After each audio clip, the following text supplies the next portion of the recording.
Hello, I'm Malcolm Haslett. And I'm Janice Baker.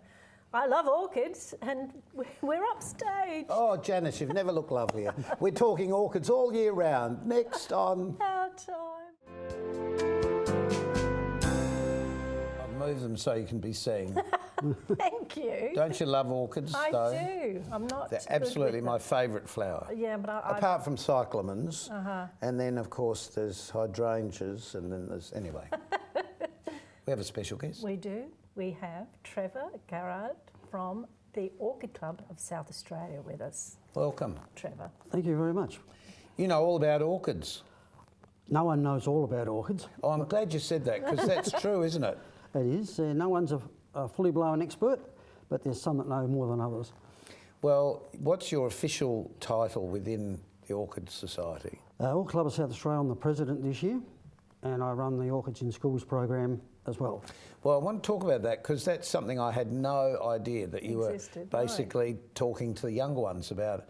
But let's just talk about orchids and how you fell in love with those little bulbs with flowers sticking out. It was a late blooming, you might say, me getting involved with orchids. Oh, look, now we've got to think of all those things. So, yeah, I used to be an electrician at the Australian National Railways at Islington. But a friend of mine was madly in love with orchids. He grew lots in his backyard at Ranella. And when Islington closed down, he said, what are you going to do? So after a year messing around doing something else, he said, why don't you do some orchids, grow them as a small commercial venture? My brother was always interested, so okay, we had to go at it. Yeah. And it just got silly after that. Is that right? So what is it with men and flowers? I don't know. To be perfectly honest, it's 50-50 male and female. Is it now? Yeah. Yeah, we're finding both genders equally love them now. It used to be back in the 60s, maybe the men only. Yeah, it was very much so. Because whenever you saw a display of orchids, it would always be men talking about them, never women. Well, I don't know about that. I had a neighbour that some years ago now, and she had a lot of orchids. Absolutely stunning. And I've had orchids myself, but never had much luck, I'm afraid. Well, you need to join an orchid club. I probably do. Well, it's education though. We buy a pretty pot of orchids like these here, which I love, because that colour is just amazing. Yes. And we take it home and then we stick it inside. Yeah, you can do. Once it's in flower, or the cymbidium like that, you can put it inside. You can cut the spikes off and put them in a vase. Put them inside. You've got to get them back outside the flower. Exactly. That's what I mean. We often forget that all plants really are outdoor plants. There's not such a thing really as an indoor plant, is there? Once the flower... Only for viewing. No, the Phalaenopsis orchids, the moth orchids. Oh, is it? In South Australia, you have to grow them inside because they're tropical. Oh, I haven't had much luck. Well, funnily enough, I haven't had much luck with them inside. But this year, outside, there's great spikes growing out. You're lucky. Must just be the protected area. Okay. Well, it is a bit protected. It's not out in the weather. But Trevor, the orchids that I've had in the past, and when they are finished, somebody said you just cut them right back and they will grow again. The Phalaenopsis, yes, you cut them above the second bract looking up the spike. Right. Cut above the second one and they will reflower, but only do it once. It takes a lot of energy out of the plant to reflower it. Okay. Then cut it right back and learn how to flower it again the following year. Right, see? Okay, so let's just talk about maintaining orchids to start with. So most people would come and buy one, I assume, in flower, enjoy the flowers for a period of time and then not really quite know what to do with it. So what then should we do? Well, let's concentrate on the cymbidium. Yep. They've bought it, they've been given it as a gift. Yes. They've enjoyed it. They've either cut the spikes off and put it in a vase or put it inside in a bigger pot. Yep. Then they've got to get it back outside. And most people make the real bad mistake of putting it out in the shade, especially in Adelaide with our high temperatures. They put it in deep shade. They get beautiful dark green leaves and get no flowers. As you can see on that one there, the leaves have to be lime green. That shows that it's had enough sun to make it flower. But you wouldn't put it out in the middle of summer, would you? No, 75% shade in the backyard. 75%. In summer. Well, I know from my own experience growing orchids that I had them under a shade house. Okay. Never got any spikes. No flowers. No flowers. I put them out on a fence where they get about 75% sun and they all flowered. Yeah. I was amazed. Yeah. But it's not just about the flowering. The other maintenance for the orchid is what? What do we need to do? How do we feed it? How do you feed it? Well, there's a variety of fertilisers around you can use. We recommend one, but it's a personal choice. People Well, make their wherever own you mind up. live, yeah. So Okay. people watching this program predominantly will be in Perth, here in South Australia, and in Melbourne, in Victoria. So we're all in that band, aren't we? Yep. This lower part of Australia, to be growing these. But it's also about the potting. Do they like to be root bound? Do they like to have free draining, not soil, but it's... It's a free draining orchid bark. It's a pine bark we get from Mount Gambier, and that's good, and coconut husk as well. So they need... So is it right that the roots of orchids are sort of a bit like blotting paper? As soon as moisture comes, they... Yep, especially the tropical ones, yep. Because you've got to remember they don't grow like this in the wild. They're epiphytes, they live on trees. So they're opportunist feeders. So whatever came That's their what they way. get. Yep. So we've got some photographs here of the different colours of orchids, and honestly, they are amazing, the colour range that they come in. So is this the same species? Yeah, same orchid? genera. Yeah. Genera, yeah, that's all Cymbidium. Yep. And yeah, they were breeding for about a couple of hundred years now, and you breed them for colour, Yes. for the size of the flowers, and also breed them for longevity over the whole breeding Is that season. a legitimate photo? Because the roots are all exposed there. That looked like a Japanese one. Oh, okay. Yep. A bonsai version, perhaps. There's just a lovely range of the colours that are available. But the colour range now has been extended and the flowering season extended. They're always in flower Cymbidiums because there's 3 Australian species that live up in the north of Queensland. And breeding with them, they flower in December. So we've got Decembering hybrids flowering, then right through the typical winter and spring ones as well. So I've got one at home, a yellow one that flowers in February, March. Okay. So that's amazing. I always thought it was just a spring flower and that was the end of it. I didn't realise you could extend it. Yep. Yeah, over the last, 50 years, they've extended that flowering period markedly. So if we want to grow orchids, how does that happen? Obviously, being part of an orchid club or organisation, you've got people on hand to give you all the expert advice. But simply, do we divide the bulbs? What do we do with them? How do we start them off? Well, we recommend dividing them as soon as they finish flowering. Right. Unless it's a 45-degree day, then we probably avoid it because it's going to hurt us as much as the orchid. Yes. Okay, but when should we divide them? At just any time or? As soon as they finish flowering. Okay. But when that one finishes flowering, that'll be potted up. Does there need to be a certain number of bulbs before you do that? Yep. You can take it right back to one bulb and one green leaf if you want, but it'll take you another 3 years to flower it probably. Oh, well now there's good advice. How long does it take to flower once you've planted? Once you've divided them, if you divide them with 3 back bulbs and a couple of green bulbs and leaves, it'll flower the next year. Oh, right, okay. They'll flower the next year. It's a big See? mistake people I make. know. If only you knew. I know. The big mistake people make is going too small and getting too many divisions, Yeah. and then they wait extra time for the flowers. Yes. That one there, I wouldn't divide next year. I'll just put that straight up to a bigger pot. Right. Oh, okay. Well, see, you rarely see them in bigger pots than this too. That's another thing. Yep, just unwieldy. They can get to massive sizes. Right. You can put them in a washing machine tub if you wanted to, but the thing is you can't move it. That's true. Well, that's a practical piece of advice I hadn't thought. No. The bigger the pot, the harder to move, and obviously to bring it in if you want to bring it in. So if you're not going to cut the flowers, how long will these last inside with moderate watering? Because they don't want to be drowned. They don't want to be in water, do they? Those flowers would last at least 6-7 weeks. Okay. Gosh. How do we water then?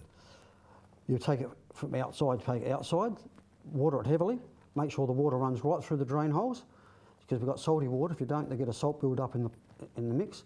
And then when it's drained, you put it back in the big pot inside. So what about the soaking in a bucket business? Is that necessary? Does that sort of reinvigorate the pine bark? Some people do, but we don't recommend it, because if you do one orchid, say you've got 2 or 3 in a collection, you do one, soak it, you drain it, put the next one in that same bucket. If the first one's infected with something, you just transmit it to the second one. Right. Yeah. So you're better off with a big watering can or a hose with a nozzle. And just give it a good Good squirt. soak. Yep. I don't know why you'd cut them off, though, those beautiful No, I flowers. think they mean, look great, as it right? is, you'd leave it. It looks so beautiful with the green. It's more in the sort of the hotel floral arrangements Oh, I or guess so. those sorts of things that they're used I for. guess so. I guess, hospital visiting and things that you can't take a pot in, but you can take the flowers in. Yep, and the hospitals will allow orchids in because the pollen is under a pollen cap and it won't cause hay fever. Oh, okay. Say that again. It's The under pollen pollen. is... The pollen's under that little white bit on the flower. Oh, okay. Oh, so that's... Yep, so, and the pollen's locked up inside there That's and right it in won't cause there. hay fever. Hay fever. So if you go to a hospital and see the refrigerated displays at the front in the foyer, you can buy them. They're dendrobium orchids. Right. So, and they're... I never knew that. Now I'm looking in the flower closely. I can see the stamens and the... There you go. It's all just sitting there in the throat of the orchid. And that part you're looking at there is called a column, and the pollen cap's right on the end of it. Right. So, do these seed? Oh, you can, yeah. You use the pollen, you take that pollen cap off, you get the pollen. Underneath that column, the hard part is an ovary, and you put the pollen on that flower or another Cymbidium Right. flower, and they develop a seed pod behind, and they can have up to 200,000-300,000 seeds in it. Good heavens, really? I never knew that. There you go. But growing then from a seed to the bulb would be quite a... Yeah, you've got to go to a laboratory. All orchids are produced in a laboratory Right. in sterile You don't conditions. can't do that at home then. And Well, Jan- Oh, do you, I've got the Bob? lab at home. Oh, I've got it at home. Now, these I have struggled to grow because being a boy born in the hills, I loved donkeys, we called these. And we're going to be back in a minute to tell you more about those orchids and a schools program that's in place with Trevor. Stay with us.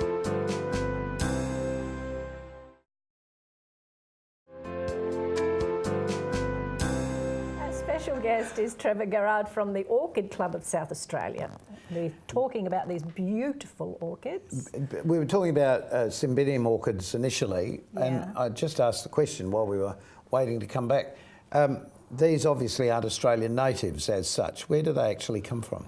Three species do live in Australia, and you've got them in northern India, Japan, Korea have all got their own Cymbidiums. It's a very, very large genus.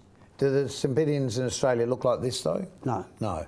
definitely not. So these have been bred though to be this colour and so on Yep. with genetic modification. In a way, yeah, not So we terribly. can't eat them.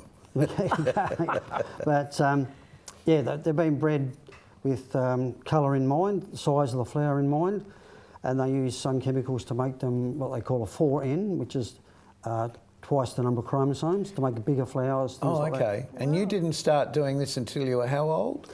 Oh, it must have been late 30s, I think, nearly 40, something like that. So there's hope for everyone. Yes, we've got members joining up at the Royal Show, they're as young as in their 20s, right up to late 60s, 70. And Really? Yep. Wow. It is. It's almost like creating new life, though, isn't it? When you start learning how to look after these and propagate them, it really is like you're a Yep. father or a mother of the baby orchid. We get to name them as well. The little pink dendrobium sitting in front of you there, that was bred by a mate of mine here in Adelaide. And in time, if he wants, he can name that. Right. Well, talking of these are Australian natives, these two orchids that Yep. we've got here, two different types. Let's talk about this one. I thought they were like a Sydney rock oyster, I was going to say, orchid. Is that right? Is that where they come from? That one there has been bred with a species that does live around Sydney, Dendrobium kingianum. I think they're the ones I've got growing at home with white flowers. And some of them are white. Then you've got the bigger one again, it's Dendrobium speciosum, around the same area. How do you remember the names of these He's plants? making it up.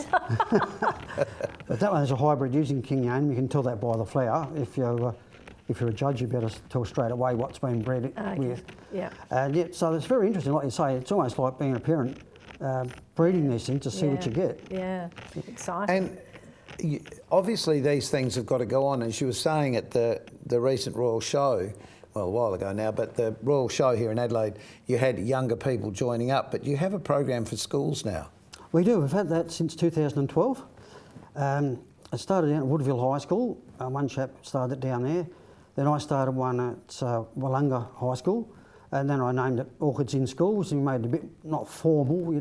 Kids don't want formal. We just gave it a name so we can manage it. And they installed me as the manager. And then other schools come on board. We've got 6 now. We've got the first primary school started 2.5 years ago. Wow. Well, there's a movement about, you know, growing vegetables in primary schools and understanding where our food comes from. But these are really, I guess, we need the food, but these are really the art side of life in many ways, aren't they? The appreciation of nature and how it happens, how it works and so on. It all works into horticulture and agriculture. They are a florist type plant, so it's part of agriculture to learn how to grow them. But it's also respecting nature as well and understanding they have to be fed and they have to be looked after. I think that's great for kids to understand that these things don't just happen and they're not a throwaway. And they can go as far as they like. Some people like, the kids just want to come out at lunchtime and play with the plants. Their friends come out, they enjoy the flowers, they prepare them for a show, but yet other ones get straight into the botany. We've got one lass at Alunga High. She's a year 11 and she's aiming to be a botanist. So orchids weren't her first choice, but she knows she's going to learn a lot about botany by coming up in that club. Well, it's really interesting you say that because there's a lot of pressure. Is it called this? Is it the STEM? I should ask somebody young that would know. Learning computer technology. What's that program called? STEM science. STEM, yeah. I was right. She's looking at me very vaguely there behind. This young person knows. Well, you know, we're talking about the need for the next generation to be more aware of those things, but actually we're not talking as much about this side of things, the botany side, or in fact the things that just make human beings feel great. We are aiming to put this into some sort of STEM science course. We're writing it up currently. And we think we could actually go as far as the Australian curriculum using orchids. We're looking at it seriously, and we think they'll be very good because they're portable. See, that plant there can be taken inside a classroom. And all the flowers, people hate me saying this, but you can take the flowers off, give one to each kid and say, now let's study the parts of the flower. What's in it? Yes, exactly. Can I just say, looking at does it need to be in a bigger pot? It could go into a bigger pot bursting out of that pot now. But they like being like this, don't they? They don't mind it, But if I put that into a bigger pot, it'll be just as good next year. And they grow quickly. But yes, because it really sends up more little shoots that look like this. I'm being terribly knowledgeable here because I am growing the white version at home that a friend of mine gave me. And I've already divided it several times because it grew out of the pots constantly. And it's just on the side of another tree. But in a coconut fibre baskety thing. But that's all it is. And it just gets squirted occasionally when I water the garden. Really easy quite to tolerant, grow. Unless we get days like we had over summer this year. Super hot. When it gets up around 50, that's getting a bit much for them. So, getting a bit much for me too. Well, you know, that's an interesting way to put it. If it's too much for us, it'll be too much for the orchid. Exactly. And what do we do in a case like that apart from wet it down regularly? We just keep wetting it down. That's all you can do. Does it need a bit of shade that the sun won't burn? If you can move your plant to better shade up into a veranda, because some of my... In front of the air conditioning? No. Well, they don't actually like... Some of my leaves have gone... Refrigerated air conditioning. They do? They don't. They don't. Evaporative's fine, but refrigerated, no. Recycled. Some of mine, the leaves have gone brown at the end. Is that a sign of being thirsty or burnt? Just being warm, just being too hot. You see that one there on the other side. It's actually got a bit of burn on that. Oh, here. But, there's a bit, it's not, you expect that in Adelaide conditions. You really do have to. It looks to me like a baby's growing here at the top. That's right. Look at that. There is actually a new one starting off there, and you can just see the little roots coming underneath there. Yeah, that's referred to as a kiki, which is... Oh, goodness, I nearly broke that off. And when they've got roots, you can break them off and plant them. Kiki is a Hawaiian word for baby. Sorry? A Hawaiian word for baby. Oh, okay. So you call them a kiki. Kiki? Yeah, the kids at high school, if I take that one out there, that wouldn't last 5 minutes. I mean, it'll be off and planted. Then someone will be saying, can I take that home?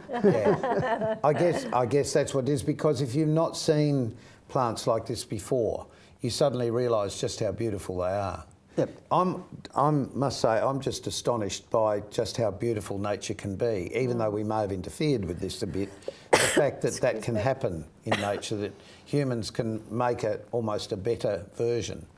Yeah, what we do with the orchids in schools as well is we teach them the propagation. 2 boys propagated a Cattleya orchid at Willunga High School last year. I've been trying for 10 years to do a self-pollination, and part of the course is we teach them how to do it. So I said, I'll bring your plant out, you do the pollination. It won't work because the pod always falls off. And it's germinated in my laboratory already, so they've done a pretty good job. Isn't that great? Fantastic. And we teach them conservation as well, like the little donkey orchid in front. We teach them, the young people have to look after these now. Yes. If they don't, no one else will. If they want their grandkids to see them, they'll Yeah. have to look after them. Well, I know here in the Adelaide Hills we used to call them blue crows. There were red spiders that we highly prized as children, white spiders. There were the donkeys. There's another one, billy goats, I think we call them. And purple cockatoos and Yes. all sorts of common Yes. names for them. There were, and white cockatoos, I think. Yeah, maybe. I haven't heard that one, but Yes. I wouldn't doubt it. We had blue ones, purple ones and white ones up in the Adelaide Hills where I came from. And as a child, they were really special to find. You know, you'd see the flower bud and you weren't necessarily sure what was going to come out of it. But we had special walking tracks on the way home from school. Did you pick them then and give them to your mother? Or did you leave them alone? Sometimes, but people weren't as aware of leaving them alone then because no one thought about this sort of stuff then, you know. Now we're much more aware. It's illegal to dig up orchids now, isn't it? It's illegal to move them at all. I think it's about like $20,000 fine, 6 months jail. They're really looking after them. Good and heavens. we have to. Well, with development, real estate development and you know, cows, cattle and so on taking over so much of their native habitat, I guess you have to. Yeah. So just let's get back to the club. What does it take to become a member of a club, just Well, generally speaking? You just have to have an interest in orchids, a big enough interest to want to learn more. And we'll certainly teach you more. Just go to the Orchid Club South Australia website. And how often do they meet? Every month, apart from January. Okay. Well, we've got to take a quick break, at which time we'll sit and organise and admire these a little We more. will. And we'll be back with you soon with Trevor.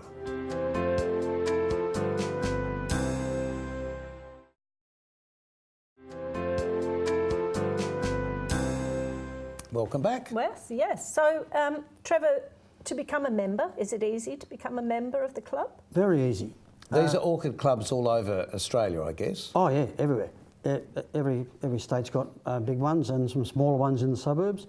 But to become a member of the Orchid Club of South Australia, just go to our website or our Facebook page, contact button, just say you're interested in joining, and usually me will follow that up. How many members do you have at the moment? We haven't counted them right now because we've got 69 new members at the Royal Show this year. Did you really? And So yeah, they're pretty important, the shows, to expose. So there's a Royal Show, you've just passed the Spring Show. Are there other shows during the year because these flower more, or is it just within the club? we have Festival of Flowers. We have our autumn show at the Festival of Flowers, which is the state's biggest flower show. That's in April. Then the winter show in July. Then the Royal Show. I had And no the spring idea. show usually 2 weeks after that. So next. No idea. Yeah. Brilliant. No. I love them all. I'll take them all home. Thank you very much. Wrap them up now. No, but for anybody who's genuinely interested, it's like, just do it. Yeah, just join up. If you've always been interested, just do it. Any age? Any age at all. We've But got- you don't have to enjoy orchids because virtually every garden centre has got orchids on display to buy whenever. Just remember what we've talked about, looking after them. How often do you have to fertilise them? That's something we didn't ask. How often? Depending on your conditions. If in doubt, fertilise at half strength every second watering. And if you're really game and you think you know what you're doing, I water at full fertilise at full strength every watering. Trevor, it's been an eye-opening experience to meet you. Yes, it has. Don't you think, Janice? But it's time for us to go and water our orchids at home. So until next time, Thank Janice. you, Trevor. Thank you very much. you. Keep yourself nice until we see you on our next Our Time episode. Yes. Take You care. can say goodbye. Goodbye. Goodbye. Take care. Bye.